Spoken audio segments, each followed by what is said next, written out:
Ser Podcast.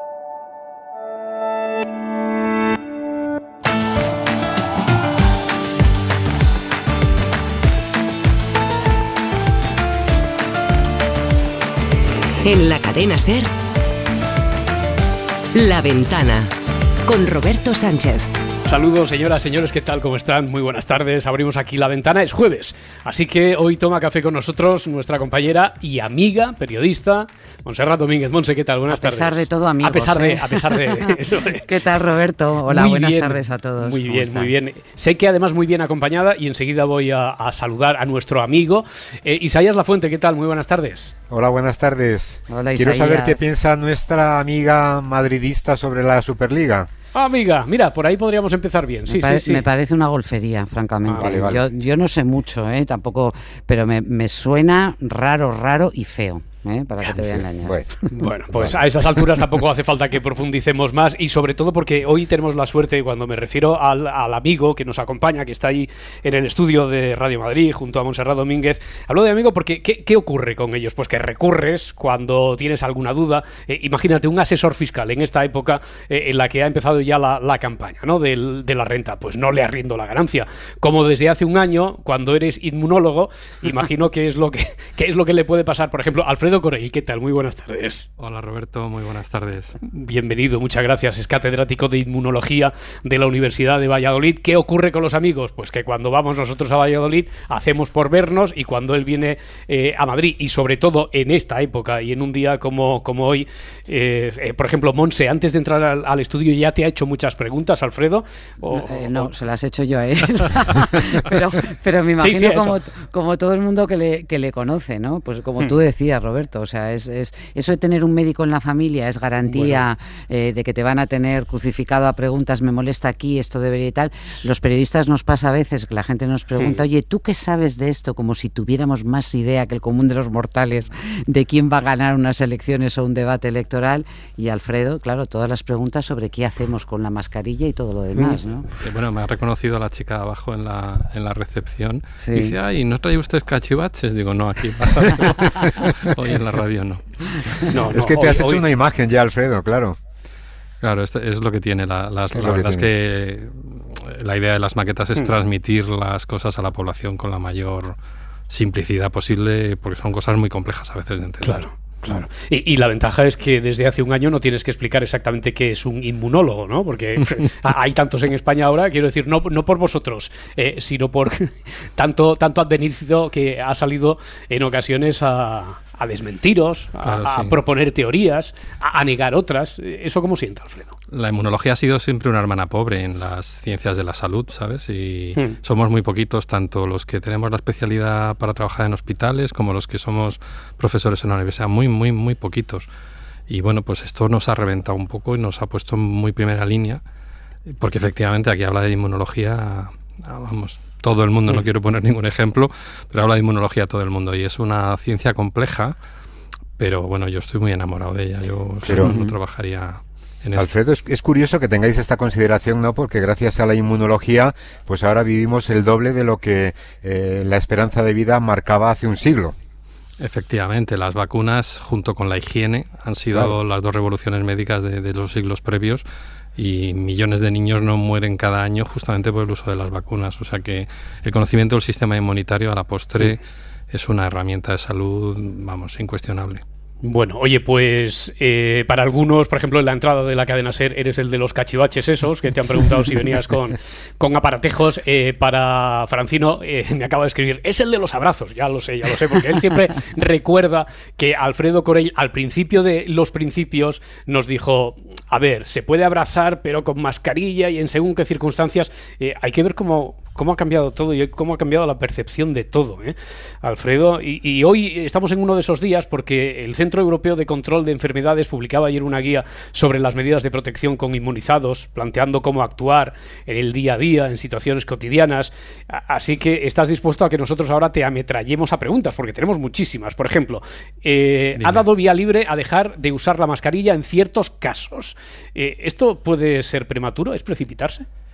Hombre, yo lo que creo que sí, es un poquito prematuro porque tenemos apenas un 10% de la población vacunada. Entonces, establecer unas normas que van a ser generalistas. Cuando tenemos tan poquita gente es un poquito arriesgado, aunque también entiendo, esto lo hizo ya Estados Unidos hace unas semanas, que también se adelantó, aunque ellos tienen una tasa de vacunación mayor que la nuestra, porque cierto modo puede dar un poco de luz, puede dar un poco de esperanza a la gente y puede ver un poco ya pues que se pueden empezar a normalizar situaciones. O sea, no está mal, pero quizás un poco prematuro. Porque, por cierto, antes de que me empieces a ametrallar, hoy le mando el abrazo virtual, pero muy fuerte a Francino. Y muy cariñoso, sí, claro, sí, como nosotros hacemos.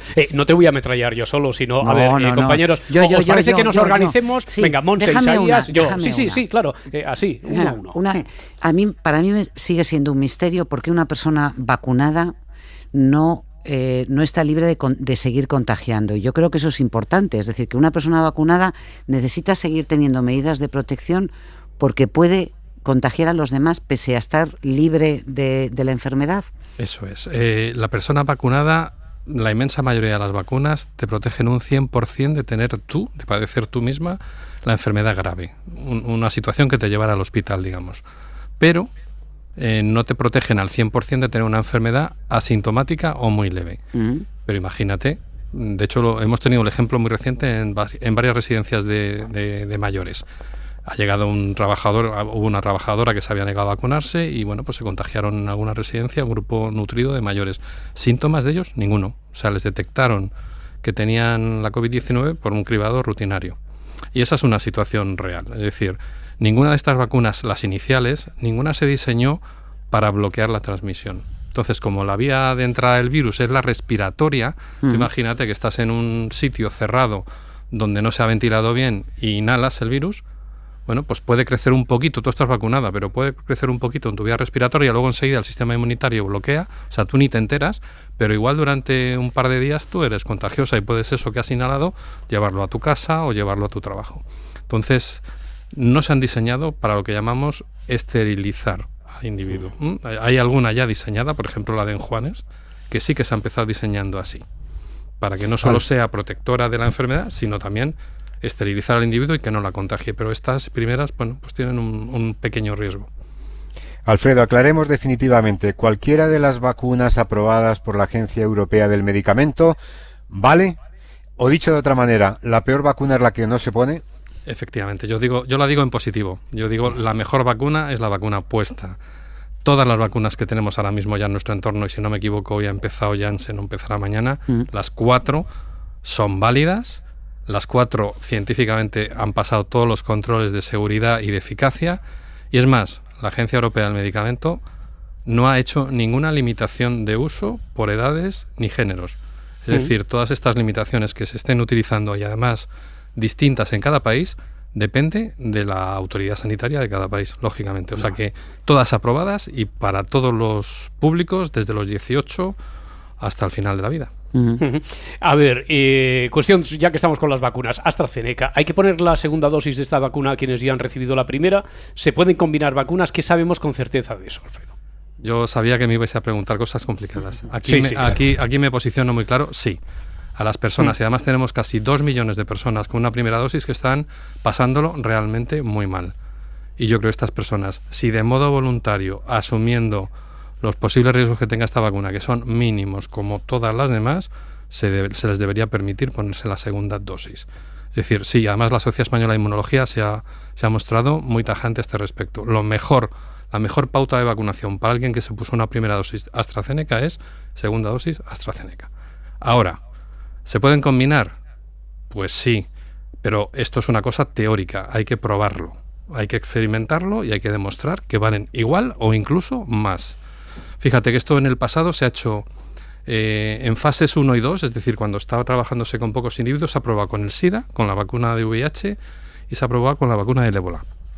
Y en algunos casos la combinación de 2 modelos de vacuna ha funcionado mejor que un modelo único. Pero 2 modelos de vacuna, digamos, de los mismos tipos. Por ejemplo, con virus, vacunas transportadas por virus, frente a vacunas transportadas en RNA. Aquí lo que se pretende es hacer una mezcla de 2, que quien ha hecho un diseño muy bueno es Inglaterra y además vamos a tener resultados en breve. Ellos están, digamos, probando personas que se pusieron Pfizer, primera dosis, segunda dosis Astra, y viceversa, personas que se pusieron Astra, segunda dosis Pfizer, y eso nos permitiría pues tener una estrategia de mezcla de productos pues en caso de que haya desabastecimiento de uno o en caso que veamos que la combinación es mejor. Pero el diseño de aquí es un diseño unidireccional, es decir, solamente se está probando alguien que se ha puesto Astra, segunda dosis Pfizer, y frente a personas que no se han vacunado nada más que con AstraZeneca la primera. ¿Dónde está el control Astra? Por ejemplo, sin ir más lejos. Oye, por aclarar, has dicho, hay gente que se ha puesto la primera vacuna, lo está pasando mal, dices por la incertidumbre. Sí, por la incertidumbre. Vale, te refieres a eso, a que no saben cuándo van a poder Yo estoy recibiendo completar. cientos de mensajes diarios, no os podéis imaginar. Porque de angustia porque dices, a ver si me quedo a medias, ¿no? Son colectivos de los que se llamaron, imprescindibles, porque son maestros, muchos policías, bomberos, que se quedaron con la primera dosis, y es que las 12 semanas supuestas de la ficha técnica cumplen, en algunos casos, la semana que viene en 15 días. Entonces, claro, esta gente está, algunos realmente angustiados por eso, por la incertidumbre. ¿Y cómo me voy a quedar así a medias, no? Yo sí que pido tranquilidad, porque una única dosis ya está demostrado que tiene un nivel de eficacia suficiente para un tiempo. Es decir, que podemos alargar un poco más esas 12 semanas sin que se vayan a poner a riesgo, que nadie se preocupe por eso. Pero lo que sí pediría yo a las autoridades sanitarias es que cuanto antes decidan. Y si desde luego decidimos de mano de la evidencia científica en este momento, sería poner la segunda dosis AstraZeneca. Alfredo, para los que han pasado o hemos pasado la enfermedad, ¿cuánto tiempo dura la inmunización? Se hablaba de 6 meses, de 3 meses. ¿Hay riesgo de reinfección, aunque sea mínima? Bueno, estos son datos, Isaías, que vamos viendo cambiar. No es que cambiemos de opinión los científicos, sino que cambian nuestras evidencias. Entonces, en este momento, el último artículo se ha publicado sobre lo que dura, digamos, la inmunidad natural, si yo he pasado la infección, son 10 meses. Y además hay datos muy buenos, porque esos 10 meses, si tú perdieras anticuerpos, se ha visto que tenemos otra herramienta en nuestras defensas, que son células asesinas, y además hay una buenísima noticia, hay un artículo precioso, donde estas células asesinas son útiles frente a todas las variantes conocidas. Es decir, que la inmunidad natural es robusta, dura por lo menos 10 meses, y además resiste las variaciones que conocemos. Puede que igual surja en el futuro alguna que no, pero las que conocemos hasta el momento se resisten. Y luego la vacuna, la última publicación también pues está hablando de medio año, no porque duren medio año nada más, sino porque solo se han estudiado hasta ahí. Claro. Cuando se vayan acumulando datos dentro de más meses, pues igual sabemos más. Vuelvo al manual, al último que tenemos de referencia, esa guía del Centro Europeo de Control y Prevención de Enfermedades, que dice que en reuniones de 2 personas o de 2 hogares o burbujas sociales, donde estén todos completamente vacunados, pueden estar sin mascarilla ni distancia como antes de la pandemia. Todos completamente vacunados, con las 2 dosis, si es preceptivo. Sí, esto es exactamente lo mismo que publicaron los americanos, dos grupos que están perfectamente vacunados, se pueden juntar y ya quitar, digamos, las barreras físicas, lo que se llama no farmacológico, que es la mascarilla y la distancia. Yo quiero hacerte una pregunta que es casi más filosófica. Estamos asistiendo, que eso es algo que no siempre tenemos la oportunidad de ver, a un proceso de cómo la ciencia está tratando de crear las vacunas, de conocer el virus, de luchar contra él, y lo que estamos aprendiendo fundamentalmente es que se basa en dudas. Es decir, que la ciencia crece no tanto a base de certezas, a pesar de que siempre decías, oye, lo que te diga el médico, tú fíjate de lo que dicen. Bueno, en este caso sois los científicos los que vais aprendiendo a base de errores. ¿Cómo hacemos para entender ese proceso y para que no nos parezca que estáis todos locos? Es que nos enteran, es que un día nos dicen que otro día nos dicen lo otro, ahora, es que no se aclaran, es que menudos científicos. Bueno, es que el proceso científico es exactamente eso, ¿no? Se crece con la duda, con la experimentación y cuestionando el propio conocimiento, ¿no? Claro, el inicio de cualquier proyecto es lo que llamamos nosotros una hipótesis. Tú dices, bueno, pues mi hipótesis es que la COVID, por ejemplo, se transmite por el contacto de superficies, que es una cosa que se ha manejado muchos meses, que como la fuente principal. Los fómites. Bueno, pues tienes que hacer una serie de pruebas y luego finalmente puedes descubrir que no, que estás equivocado. Entonces, el científico tiene que ser alguien que dude por naturaleza y sobre todo que se cuestione el porqué de las cosas. Y bueno, pues va diseñando experimentos para ir contestando esos porqués y luego entra la duda, bueno, ¿y ahora cómo analizo esto? Y entonces yo entiendo que para la sociedad es muy difícil este seguimiento. Y fíjate, lo que me parece, digamos, más terrible de toda esta duda o de todo este seguimiento casi al minuto resultado de la investigación es la parte de la farmacovigilancia, porque esto resiste fatal la presión de la opinión pública. O sea, no es lo mismo, claro, yo te digo, un trombo de estos rarísimos que se producen con Janssen, por ejemplo, que es la última, es un caso cada 1.000.000 de personas. Yeah. Y yo puedo entenderlo y relativizarlo, y los que más lo hacen que yo son los farmacéuticos, que son especialistas en la farmacovigilancia. Pero claro, esto llega alguien y dice, ya, pero si yo estoy en esa franja de edad, con ese género, y me toca a mí... Claro. Entonces, claro, esto no resiste bien la tensión de la opinión pública, es difícil. Y yo creo que esto hay que buscarle un sitio. Me decían, es que está usted intentando que sea oscuro. No, tiene que ser todo transparente, los datos registrados, que todo el mundo lo pueda ver. Pero esta transmisión minuto-resultado de los efectos adversos, yo creo que está haciendo mucho daño. Muchas dudas. Me he quedado corto cuando te he dicho antes que teníamos decenas, porque se van sumando las de los oyentes. Si te parece, a ver, voy con una batería de alguna de ellas que se nos va acumulando aquí la plancha. Dice Alicia, en los tejidos, en la ropa, ¿cuánto dura el virus? ¿Se sabe? Bueno, esto van a ser horas, pero esa obsesión que teníamos todos al principio de limpiarnos, de cambiarnos el zapato, de limpiar las ropas del supermercado, lavar la ropa, esto ya se sabe que no. O sea, el contacto por superficies, para que la gente le quede clarísimo, diáfano, es 1 de cada 10.000 en posibilidades. Y no hay ni un solo contacto de superficie registrado y documentado. Cuidado. Perfecto. Isaías, que te había interrumpido, perdona. No, que hemos asistido a una pandemia que ya está en la historia de los contagios en toda nuestra historia de la humanidad, y también ha habido un récord histórico en la respuesta de la ciencia a la hora de crear no una, sino varias vacunas en apenas un año. ¿Cómo va la investigación de los medicamentos para el tratamiento de esta enfermedad? Pues ha ido también a un ritmo bastante acelerado. Lo que pasa es que se le ha puesto menos foco. Y sí que es cierto que hay algunos medicamentos que han resultado un poco fiasco, pues porque se puso muchas esperanzas en ellos y luego no han funcionado como se esperaba. Va un poco más rezagado, pero fíjate que esto es una cuestión, yo creo que no es casual. Nos hemos centrado en que tenemos que convivir con el virus protegiéndonos y por lo tanto vacunando.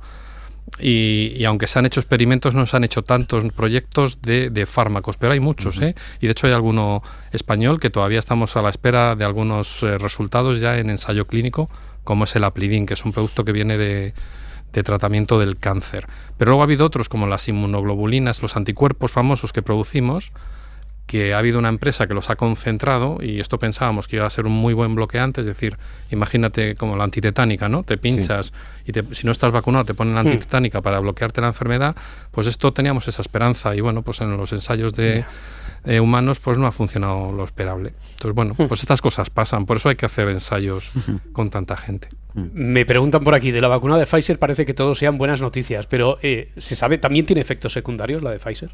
Todas. Absolutamente todas. Los efectos secundarios más habituales los tienen todas muy parecidos. Estos dolores de cabeza, fiebrícula, dolor en la zona donde me pinchan, esta sensación de fatiga, todos esos básicamente todas los tienen muy comunes, y todas ellas tienen algún efecto secundario raro y más severo. Por eso se hace ahora, además, imagínate, todas ellas se han probado en decenas de miles de personas, pero ahora se están inoculando a millones al día, a millones a la semana. Entonces se están acumulando datos valiosísimos, pero es que esto no ha pasado nunca en la historia. O sea, nunca un fármaco se ha probado se ha usado en tantos millones de personas simultáneamente. Entonces también es normal que todo lo raro aparezca en muy pocas semanas.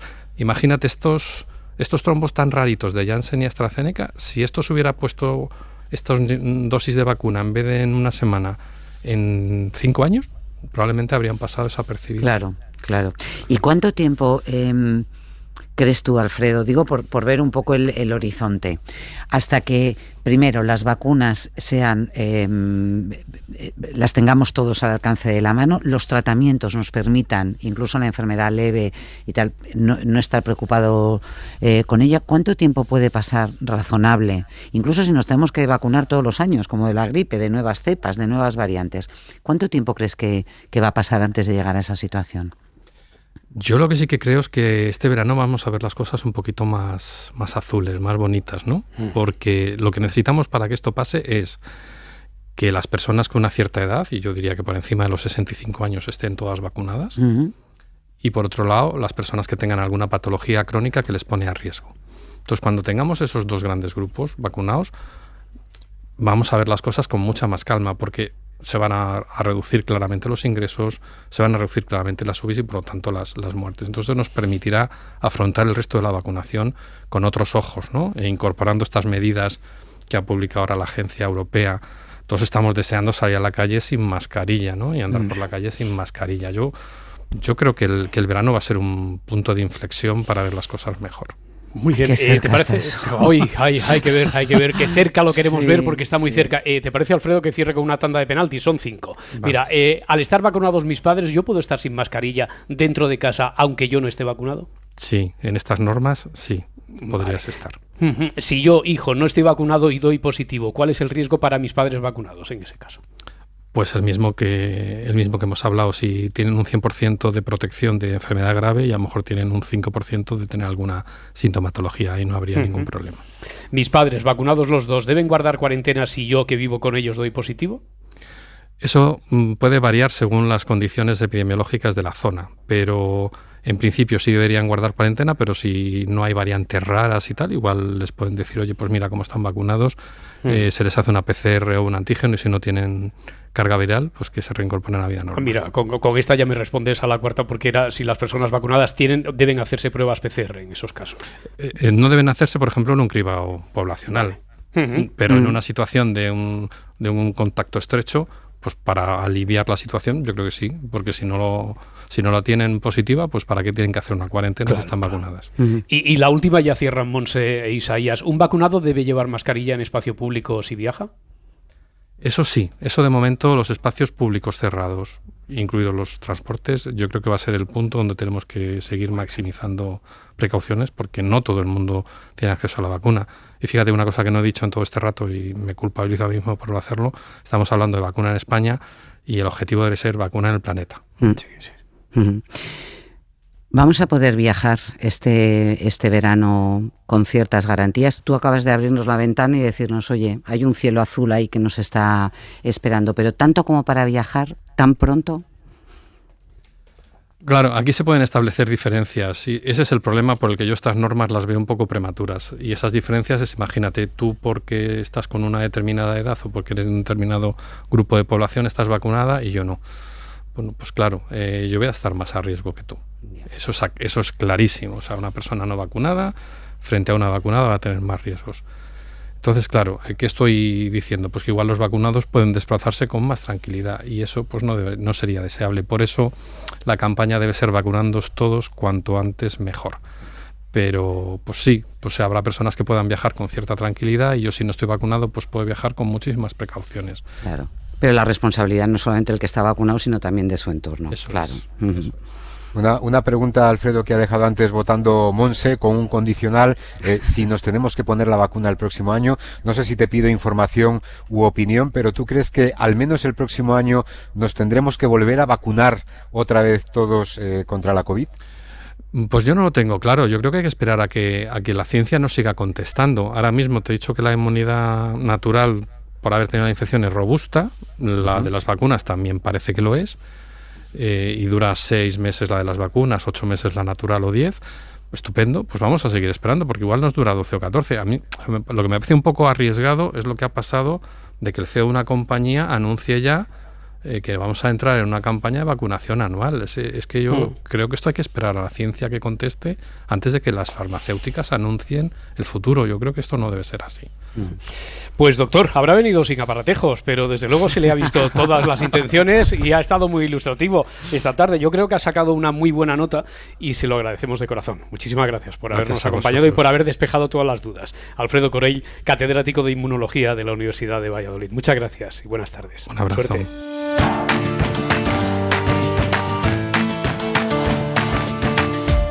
¿Qué hará Ayuso? Vendrá mañana, ocupará su asiento, la silla que le reservamos. Claro, después de los datos del CIS de hoy, a lo mejor hay un replanteamiento, pero bueno, ayer sí que hubo debate, el de Telemadrid, y sobre eso va la polémica de hoy de Isaías Lafuente. La polémica de Isaías Lafuente. Pues después de cada debate electoral repetimos siempre una pregunta de difícil respuesta. ¿Para qué sirvió ese debate? Mucho más fácil de responder es ¿para qué sirve no debatir? Ahí la respuesta es muy clara. No sirve para nada. Así que un debate político siempre sirve para algo. Servirá el de mañana aquí en la SER y sirvió el de ayer, especialmente con un resultado abierto, según constata hoy el CIS. La audiencia además fue muy significativa. 1 de cada 3 madrileños que estaban frente al televisor lo vieron y se corresponde con el dato de movilización que también destaca el CIS que hemos conocido hoy. A pesar del corsé del formato, creo que todos se retrataron ayer en su estatura política y ética, en sus objetivos y obsesiones, algunas perversas para esta media legislatura, y en sus planes de acuerdo para el día después. Y en ese sentido, la apuesta clara del candidato de Ciudadanos, de Edmundo Val, de girar su centro hacia la derecha, a pesar del ninguneo al que se ha visto sometido su partido por la presidenta con la que quiere volver a pactar, me parece que pudo disipar muchas dudas a muchos. El banco de indecisos es ahora mismo casi del 20% y el de los antiguos votantes de Ciudadanos pues otro 20% de los que votaron en 2019, y estos viven desde hace meses en la zozobra. Ese banco es inmenso y me costaría mucho pensar que ayer nadie pescase nada en esos caladeros. Monse, ¿para qué te sirvió el debate de ayer? Para ver cómo se desenvolvían los que eran novatos en este debate, porque no es fácil, y menos un debate a 6, donde los tiempos están muy tasados y tal. Pero, por ejemplo, ver a Edmundo Val y a Mónica García, porque Pablo Iglesias, aunque es nuevo en este debate de la comunidad, ya le hemos visto cuajarse en otros. Yo creo que fue muy revelador de ver lo que transmiten, con qué convicción lo hacen, con qué sonrisa cierta o falsa, con qué desdén. A mí me pareció, yo estoy con Isaías completamente, sí que es bueno para despejar. Posiblemente no cambie muchas cosas, pero reafirma y lanza impresiones sobre la personalidad de los candidatos, que eso es importante también. Isaías, me destacabas esta mañana, ahora que subrayaba el papel de Edmundo Val, algo sobre el terreno ese de nadie, de la indefinición, y que puede ya acabar por terminar con la historia política de Ciudadanos, ¿no? Hombre, quedan muy pocos días de campaña, pero queda muchísimo tiempo, así que todo puede pasar. Ayer, por ejemplo, el titular del debate lo dio en el último minuto Ángel Gabilondo, cuando se dirigió a ese Iglesias con el que hace un par de semanas no quería pactar, diciéndole, Pablo, nos quedan 12 días para ganar las elecciones, que no es que sea un compromiso de gobierno de coalición, pero desde luego es un giro bastante importante respecto a lo que vimos hace unos días. Así ¿Y cómo entendéis ese giro? Quiero decir, ya lo entendemos, ya lo interpretamos, pero ¿cómo puede darse ese giro tan brusco? Bueno, hombre, en 10 días? Es anticiparse, ¿no? Es que quiero decir, cualquiera que lea los datos, hay un claro empate entre un bloque y otro en estos momentos, ¿no? En unas encuestas sale ese empate a favor de unos, y en la encuesta hoy del CIS pues puede salir a favor del bloque de la izquierda, pero hay un empate y no hay un plan B. El único que podría ofrecer un plan B precisamente es Edmundo Val, porque Ciudadanos siempre había intentado soñar con conquistar ese espacio de centro. Durante un tiempo lo conquistó y pactó de la misma manera con el PSOE como con el PP, pero bueno, digamos, los últimos meses locos de Albert Rivera cerraron toda posibilidad, y a mí me extraña mucho que un hombre como Edmundo Val, bueno, pues siga apostando únicamente por un gobierno de coalición que seguramente tendría que tener otra vez la muleta de la extrema derecha, y yo creo que eso para el votante progresista de 2019, pues hombre, no es una apuesta, ¿no? Y para el votante más de gobierno derechas, del que le echaron, pues ya tiene otras dos opciones. a su partido. Sí. Fue un papel muy complicado, ¿eh? Muy complicado. O sea, estar acariciando a Ayuso para no enfrentarse con ella y poner toda la carga contra Vox, para situarse claramente en el eje de la derecha, muy difícil. Yo de todas maneras creo que Gabilondo lo que hizo fue despejar algo que resultaba también un poco impostado, que es yo con este Iglesias no voy a pactar, ¿cómo que no? Es decir, ¿por qué no? Pero eso fue un fallo, quiero decir. Yo creo que fue un intento de pescar ese voto de Ciudadanos un poquito más moderado y más gira hacia la socialdemocracia, que yo creo que realmente hay poco, porque la gran mayoría, lo están comprobando, se va hacia la derecha. Luego ahí tiene poco que rascar, y lo que puede es desactivar a los propios votantes del PSOE, que además van a ver cómo se puede reproducir pactos que hay en otras comunidades y que ha habido en el gobierno y que sigue vigente en el gobierno. O sea que sí, está bien ir despejando algunas incógnitas. Somos Somos hijos de la tierra y vengo a escuchar de cerca todo lo que te preocupa, nada más. Eres libre al respirar, eres aire. Somos ese miedo al caminar atento, al fracasar en renovar el cielo, que es el que nos viste sin mirar y nos da la libertad de querernos. Hoy es el Día de la Tierra, el Día de nuestro planeta. El presidente de Estados Unidos ha reunido, coincidiendo con esta fecha, ha reunido de forma virtual a los líderes de los 40 países que más contaminan, y Joe Biden ha dado un paso importante en la lucha contra el cambio climático. Ha anunciado en la inauguración de esta nueva cumbre del clima un recorte del 50% de las emisiones de CO2 antes del año 2030. Javier Gregory, ¿qué tal? Muy buenas tardes. Hola, buenas tardes. Bueno, es un anuncio importante, es un recorte de emisiones de un 50%, decíamos. Eso es el doble de lo comprometido hasta el momento antes de salirse, en el tiempo de Obama, ¿no? Pero sigue siendo menos que el recorte aprobado por la Unión Europea, por ejemplo. Así se puede ver desde dos puntos de vista. Por un lado, es un esfuerzo significativo por parte de Estados Unidos, que es el segundo país que más contamina la Tierra, pero históricamente es el que más ha contaminado. Por ejemplo, ha contaminado ya el doble que China, ¿no? Y es importante porque, como decías, es el doble de lo que se comprometió Barack Obama en el Acuerdo de París, que era un 28%. Pero es menos del compromiso de la Unión Europea, que es un 55% en el 2030. Parece poco la diferencia, pero realmente es mayor porque hay un pequeño truco contable. En el caso de Estados Unidos, la referencia es el 2005.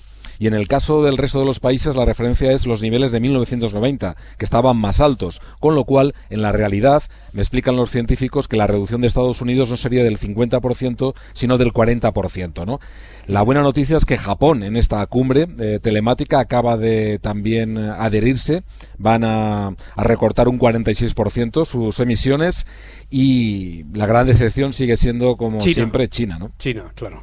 Oye, pero tampoco, Javier, nos vamos a quejar de todo, ¿no? Porque hemos cogido como referencia lo de Obama, pero es que venimos de Trump. Entonces yo creo que el hecho de que haya vuelto a esta mesa un país importante como es Estados Unidos, que por cierto, cualquier idiotez de las que decía Trump tenía siempre 5 columnas en todas las portadas, y Biden está diciendo cosas muy importantes, no solamente en materia climática, también en materia económica, a la que quizás no estamos prestando importancia. Así que yo creo, no sé si lo compartes, Javier, que hay que ver la botella medio llena, en este caso, ¿no? Es que no vende tanto la sensatez, Isaías. Claro. Yo sí soy optimista. El anuncio es muy importante, puede ser histórico, porque es el país que más ha contaminado a lo largo de la historia y ahora es el segundo, ¿no? El problema es que Estados Unidos ya se salió del Acuerdo de París, con lo cual los expertos con los que estoy hablando, pues todos, gato escaldado, pues dicen, a ver si luego va a venir otro presidente, que estamos hablando del 2030, a ver si va a venir luego otro presidente tipo Trump y vuelve a salirse, ¿no? Se salió también Estados Unidos del protocolo de Kioto, ¿no? Es decir, que tiene una historia un poco negra, pero sí creo que es un anuncio muy importante, sobre todo porque está tirando del resto, ¿no? Claro, Javier. La Unión Europea ya un 55%, Japón acaba de decir que también, incluso Arabia Saudí está hablando de recortar las emisiones un 50%, uno de los máximos productores de petróleo, pero yo creo que ahora mismo en el lado oscuro sigue estando China. Es decir, que el presidente chino haya intervenido en esta cumbre virtual y no haya hecho ningún nuevo anuncio, a pesar de las peticiones del secretario de la ONU, secretario general de la ONU, que dice que hay que recortar las emisiones más de un 50%. Ahora mismo China lo único que no se compromete es a subir más las emisiones a partir del 2030, es decir, que tienen una patente de corso que se han inventado ellos para seguir contaminando la Tierra todo lo que quieran hasta el 2030, y eso es inadmisible, ¿no? Fíjate, yo creo, Javier, que veremos un cambio en los próximos años. Que esté China, aunque no anuncie nada concreto, no es tampoco una mala señal. Cuando Estados Unidos y China, con todo su poderío industrial de innovación y tecnológico, empiecen a avanzar, y ya lo están haciendo, empiecen a invertir también desde el gobierno, a dar ayudas al desarrollo de tecnologías que sean neutras en carbono, ya veréis cómo estos compromisos van a empezar a dispararse, porque yo creo que hay una parte ahí puramente industrial y de tecnología, que en cuanto empiece a arrancar con fuerza, y ahora que está Biden, y China, que también está empezando a dar señales de que quiere entrar en esta nueva era, eso sí que va a ser imparable. Vamos, yo espero que sea así por el planeta. Sí. Que ya no tenemos tiempo, ese es el auténtico problema. Fíjate, un informe presentado por el Banco Mundial habla que de aquí al año 2030 va a haber 100 millones más de personas pobres en el mundo por culpa del cambio climático. Los refugiados climáticos han aumentado, son más de 20 millones ya. Ahora mismo, este mismo año, van a volver a subir las emisiones de CO2. Nunca había habido tanto CO2 en la atmósfera terrestre desde hace 3 millones de años, según la Organización Meteorológica Mundial. Es decir, que el problema es ya tan grave que no podemos seguir esperando al 2030, al 2035, al 2050. Es que hay que tomar decisiones drásticas ya. Porque claro, hombre, sobre todo que queremos verlo, Javier. Ahora mismo el 30% de la Antártida está en riesgo de colapso de deshielo. Eso significa perder muchísimas toneladas métricas de agua dulce. Lo único que realmente necesitamos, no ni siquiera el petróleo, sino el agua dulce en este planeta va a ser fundamental en el futuro. Y va a aumentar el nivel del mar, se habla incluso de 3 metros. Esto significa que los miles de millones de personas que están viviendo ahora al borde del mar van a tener que tienen en peligro sus casas, ¿no? Por no hablar del aumento de los huracanes. Es decir, que Javier, no podemos seguir esperando. Yo creo que Pedro Sánchez interviene esta tarde, ¿no? Que va a anunciar algo importante, ¿se sabe? No, todavía no. Sabemos que a las 6 es un poco caótica la cumbre. De hecho, por ejemplo, el presidente chino ha empezado a hablar en chino y no había traducción. O sea que al principio no sabíamos lo que estaba diciendo, solo los chinos. Es un poco bastante caótica, con bastantes fallos técnicos. Bueno, pues mi fe en la tecnología ya con esto. Y todavía no sabemos la hora exacta en la que va a hablar, pero sí, por ejemplo, a las 6 va a hablar Greta Thunberg en otra mesa redonda, porque hay varias. Y bueno, quizá lo importante es que va a haber también va a hablar el Papa también, va a haber reuniones con empresarios para tratar efectivamente de ir a esta economía más verde, ¿no? Bueno, y estaremos pendientes cuando intervenga Pedro Sánchez. Además, no nos hace falta traducción, así que eso que tenemos ganado. Javier Gregori, muchas gracias, buenas tardes. A vosotros, un abrazo. Javier. Camino, me encontré con su brillo, esa es una verdad. Seguimos haciendo camino y hoy acompañados por Montserrat Domínguez, por Isaías Lafuente. Ahora me gustaría llevaros hasta Peñalba de Santiago, está en Ponferrada, localidad en la que hacía años que no se veía a niños por sus calles, bueno, a no ser que fuera en los periodos de vacaciones, fines de semana largos.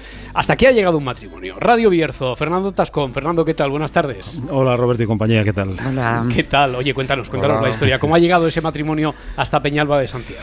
Bueno, a lo mejor los madrileños me podríais dar más explicaciones, vosotros que tenéis la fortuna de tener trabajos apasionantes y a las 7 de la tarde poder salir a tomarse una caña en la terraza, ¿no? No sé cómo cometéis el atrevimiento de asomaros al aire libre, que os puede dar algo, hombre. No, bromas aparte, estamos hablando de una historia de repoblación de Libro, porque Jorge y María son los padres de esta peque que tiene 3 añitos y han dejado Segovia para venirse al Bierzo. A esta población, que es muy coqueta, quieren regentar aquí un mesón restaurante. Desde hace un par de décadas no había más niños en Peñalba, más que los veraneantes, los visitantes de fin de semana, como decías, pero vamos, un lunes, por ejemplo, pues no podías ver en la calle a alguien de menos de 1,5 metros de altura, ¿no? Y a pesar de que el mesón todavía no ha cogido rumbo, porque las restricciones están ahí, pues los papás, Jorge y María, están seguros de que han acertado con este paso, y más en los tiempos de confinamiento. A pesar de todo, estamos muy contentos y la calidad de vida que tenemos aquí pues la valoramos mucho, y lo ves completamente diferente que cuando vives en sitios más grandes, ¿no? Ya os podéis imaginar lo que es, Roberto, vivir en un valle de montaña que hasta hace pocos meses tenía problemas incluso de cobertura móvil. Es un paraíso y es un pueblo de ensueño, de verdad. Pero también te iba a contar que, bueno, de alguna manera Cristina se ha convertido en la dueña del pueblo. Roberto, te puedes también imaginar que la casa de cada vecino, que además ya son de avanzada edad, pues se ha convertido en la casa de los abuelos de Cristina. Y nos dice su papá que está encantadísima de la vida, Cristina. Este tema de la movilidad por la pandemia está todo muy reducido, pues bueno, los niños brillaban por su ausencia prácticamente, y bueno, pues Cristina aterrizó para quedarse, para estar todos los días de lunes a domingo, y bueno, y la gente está bastante contenta. Pues ella sí que está feliz, ¿no? Pues eso es lo importante, ¿no? Peñalba está considerado como uno de los pueblos más bonitos de España, está en la Asociación de Pueblos Más Bonitos de España, y yo creo que ahora con Cristina ya es el pueblo más bonito del mundo, ¿eh? Eso te iba a decir, que el pueblo tiene fama, pero claro, ahora la joya no es el pueblo, la joya es esta cría, ¿no? Que me imagino que estarán, pues eso que decías, se han convertido todos en sus tíos, sus padres, sus abuelos, su familia inmensa. Claro. Oye, todo esto es muy bonito, Fernando, pero claro, después Cristina tiene que tener amiguitos y amiguitas y tiene que ir al colegio y esas cosas. Eso lo tiene fácil desde Peñalba de Santiago. Lo están planificando, como puedes imaginar, los padres, porque efectivamente hay un problema de logística. Peñalba de Santiago está a 20-25 minutos de Ponferrada, que es la capital del entorno y la capital también del municipio, y aquí va a tener que venir Cristina todos los días a clase. O sea que, bueno, le queda esa experiencia. Aquí tendrá a sus amigos, muchos de ellos procedentes del mismo valle, eso también es verdad, ¿no? De otras poblaciones del valle, y tampoco le faltarán amigos con los que jugar en los fines de semana, que es cuando el pueblo pues se llena de gente de Ponferrada y de los alrededores, gente que tiene casa allí.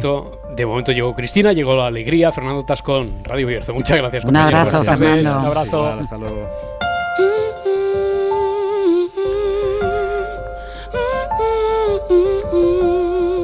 Montserrat Domínguez, hay que ver cuánto hemos aprendido en esta hora. Muchas Roberto gracias Sánchez, por tomar café con nosotros. Un montón, Muchísimo, gracias.